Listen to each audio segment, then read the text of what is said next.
Assalomu alaykum.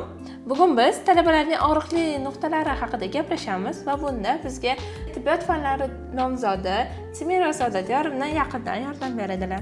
Assalomu alaykum. Assalomu alaykum. Saodat yorimni. Bugun sizga bir necha savollarimiz bor edi va unga javob olmoqchi edik. Birinchi savolimiz: nega hozirgi talabalar tez charchashadi? Sabab ular vaqtida uxlashmaydi. Kechqurun 10 da uxlab, 5 da tur deb 100 marta aytsak ham 10 da uxlamaydi. 10 da uxlamadimi, 12, 1 da uxladimi, ertasi kun tura olmaydi yoki organizm ulardan o'ch oladi. Ya'ni qancha kech uxlasa, kun davomida masalan organizm aytadi 10 da uxla deydi. 10 da uxlasa ko'z kuni bilan ko'rgan musorni o'zi tozalaydi. Miya kuni bilan ko'rgan ortiqcha informatsiyalarni tozalab tashlaydi. Hamma organizm tozalanib ichakka beradi.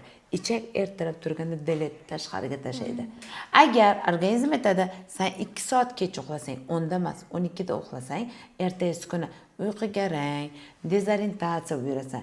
Siz mayli 4 soat kech uxlasa, ketma-ketiga soat 2 da uxlaydigan bo'lsa, bu talabalar uchun juda oddiy holat. Nima ekan? Hali darsim bor, hali imtihonim bor, 100 ta muammosi bor, vaqtida qilmaydi. Vaqtida qilmaganiga ertaga mendan so'raydi, tayyorlanib 2 gacha qolib ketadi. Ertasi kuni organizm shunaqa o'ch oladi, uyqu garang, hech narsa tushunmaydi, hech ish yoqmaydi, yo'llarda uxlab qoladi, metroda uxlab qoladi, avtobusda uxlab qoladi. Qarabsizki, men tushunmayman-da. O'sha uchun ham har doim eng katta fojia vaqtida uxlamaslik va vaqtida dars qilmaslik. Chunki bugun o'tilgan darsni bugun qilib qo'yish kerak. O'sha kunida bitta takrorlar olib qaytib borish kerak bo'ladi.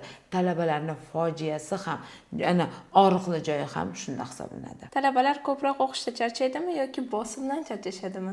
Talabalar agar vaqtida qilinmagan darslar bo'lsa, o'zini ustidagi o'zini bosimidan charchaydi. Ya'ni, voy, mana buni ham qilmaganim, buni ham ertaga 4 ta param bor, 4 ta paradan ham qilmaganman, o'zini ichidagi ichki tuyg'usidagi bosimidan charchaydi. Chunki hech qachon ustozlar ularga bosim o'tkazmaydi. Ular vaqtida qilgin deydi. Talaba esa boshqa birda o'ynab o'tiradi-da, aytadiki, tovuqda oxirida tuxum qistarsa qoqaq deydi. Oddiy shunday talabalaring ham shunaqada.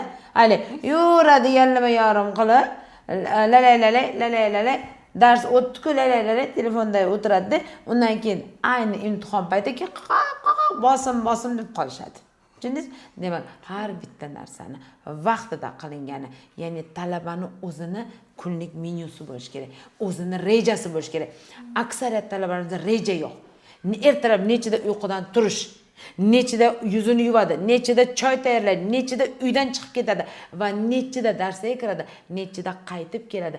Ertangi darsga kechqurun tayyorlanib qo'yish kerak. Hatto kiyimlarini kechqurun qilish kerak. Shularni qilmaydi-da, hammasi telba teskari, kechasi 2 da uxlaydi, ertalab turib kecha kiyim qaniydi izlab qoladi. Mana bular hammasi bir-birinda bosib ketaveradi. Demak, talabada agar tartib, intizom, ichki tartibi joyida bo'lsa, hech qachon qiynalmaydi. Siz talabalarda eng ko'p qanday shikoyatlar eshitasiz?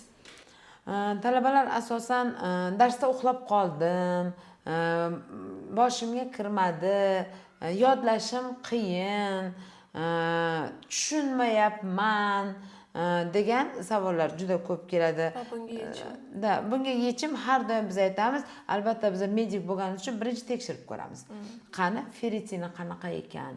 Oqsili qanaqa ekan? Ko'pincha talabalar aytadi, ovqat yeganimda oshqozonimga botdi deydi. Ular kuni bilan och yurgan bo'ladi-da. Bittada ko'p yevoradi.